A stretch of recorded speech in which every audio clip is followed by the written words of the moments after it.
Salam, Bapak Ibu, sidang jemaat yang dikasihi dan diberkati dalam Tuhan Yesus Kristus. Berjumpa kembali kita dalam renungan harian Jika Hitam yang Layang pada hari ini Senin 9 November tahun 2020.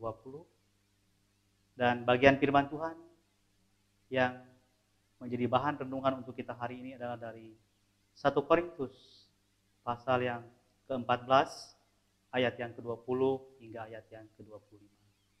Sebelum kita bersama-sama merenungkan bagian firman Tuhan untuk kita hari ini, saya mengajak kita bersama bersatu di dalam doa. Mari kita berdoa. Kami memuji dan memuliakan akan kebesaran nama Tuhan Yesus Kristus, atas kasih karunia, berkat, damai sejahtera, dan kekuatan yang dilimpahkan dalam hidup kami tiap-tiap hari. Dan karena semuanya itu kami terus bersyukur akan kasih karunia Tuhan dan berkat-berkat Tuhan yang luar biasa. Teristimewa melewati setiap firman Tuhan yang terus menguatkan, memberikan semangat, meneguhkan iman kami tiap-tiap hari. Dan biarlah melewati firman-Mu hari ini, kami kembali dikuatkan.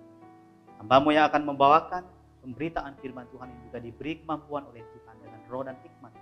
Demikian juga seluruh jemaat dimanapun berada, yang mendengarkan pemberitaan firman Tuhan yang juga diurapi dalam kuasa Roh Kudus Tuhan, untuk mendapat hikmat, akal budi dan kebijaksanaan, dan mendapat berkat melewati firman Tuhan yang diwartakan untuk kami hari ini. Dalam nama Tuhan Yesus Kristus kami berdoa. Amin.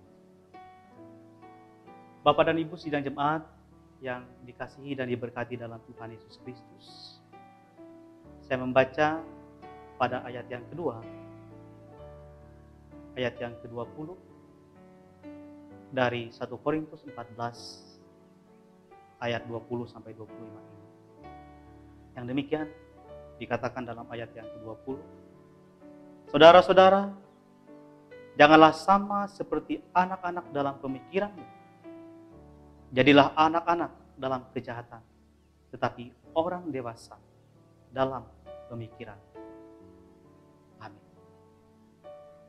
Bapak Ibu sidang jemaat yang dikasihi Tuhan, firman Tuhan hari ini ingin mengajak kita bersama-sama untuk memahami bagaimana kehidupan yang dewasa dalam pemikiran, bahkan dalam tindakan hidup kita. Rasul Paulus pun mengajarkan melewati bagian firman Tuhan ini secara khusus. Ketika ada banyak orang-orang saat itu berbicara tentang karunia roh. Bahkan ada banyak orang-orang yang juga terlalu membanggakan diri atas karunia itu, sehingga memamerkan kemampuan berbahasa roh dan menganggap itulah yang paling terbaik dan itulah yang paling utama dalam hidup. Tetapi Paulus memberikan pemahaman yang berbeda kepada mereka, bahwa ukuran kedewasaan, secara khusus kedewasaan iman seseorang, tidak hanya diukur dari satu sudut pandang kemampuan dia memiliki bahasa, tapi lebih daripada itu juga adalah bagaimana dia memiliki pemikiran dan kedewasaan dalam hidup, dalam bersikap, dalam bertindak. Itu yang menjadi ukuran utama.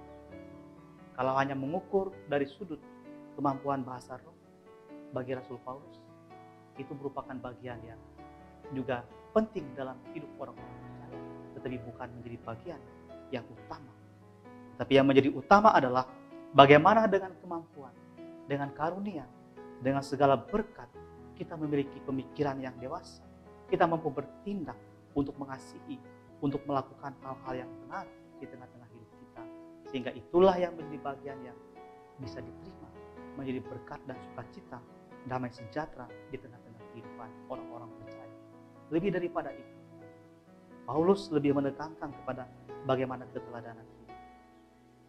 Lebih menekankan kepada bagaimana sikap hidup kita untuk menuruti dan melakukan firman Tuhan.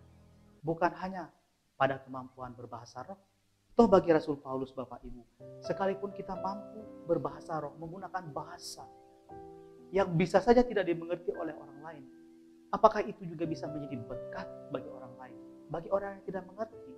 Bagi orang yang tidak paham akan bahasa yang kita sampaikan, bisa saja kita dianggap seperti orang gila misalnya, karena mereka tidak mengerti yang kita sampaikan. Tetapi ketika kita menyampaikan dengan hikmat, segala pengajaran, segala pemberitaan, segala firman Tuhan, dan itu bisa dimengerti, maka itu akan otomatis bisa menjadi berkat di tengah-tengah kehidupan orang percaya.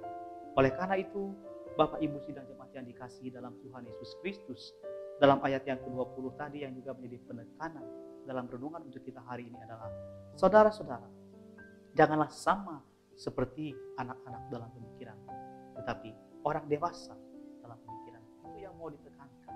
Karena pemikiran anak-anak bisa saja membuat kita tidak memahami segala sesuatu secara menyeluruh. Tetapi ketika pemikiran kita sebagai pemikiran orang yang dewasa dalam iman, maka kita akan mampu memahami akan kasih karunia, akan kehendak Allah, akan berkat Allah dalam seluruh hidup kita.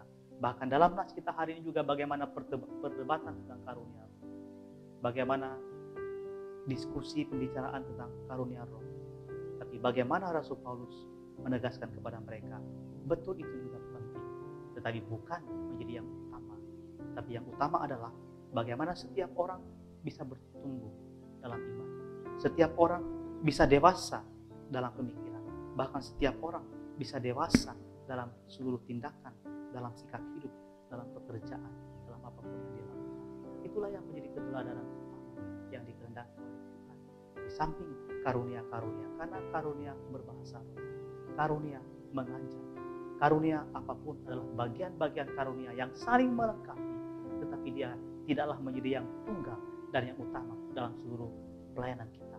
Karena pelayanan kita memiliki berbagai karunia, memiliki berbagai kemampuan yang disatukan untuk menjadi bagian sebagai pewartaan firman Tuhan yang akan membuat setiap orang percaya bisa bertumbuh dalam iman, bisa dewasa dalam pemikiran, bisa dewasa dalam tindakan.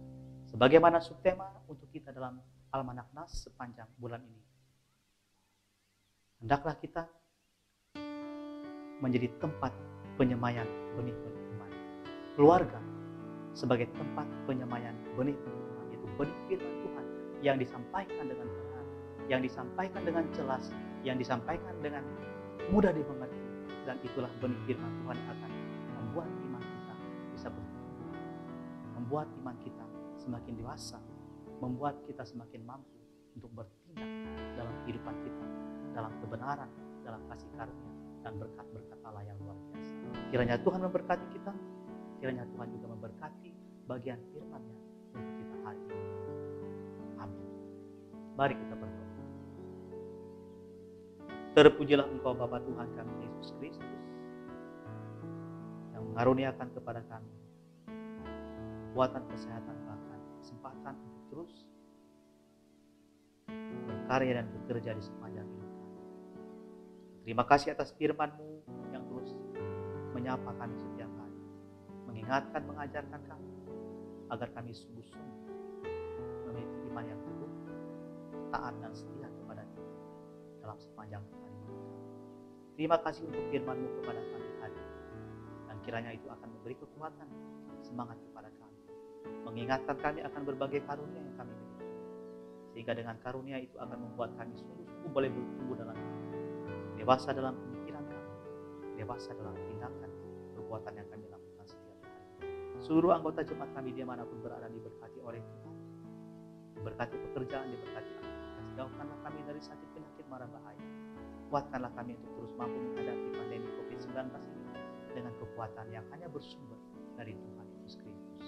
Berkati juga seluruh pelayanan gereja yang dilakukan oleh para hamba-Mu dalam seluruh pelayanan, baik pelayanan secara langsung di gereja dan di rumah-rumah, bahkan pelayanan dilakukan secara virtual melewati ibadah online.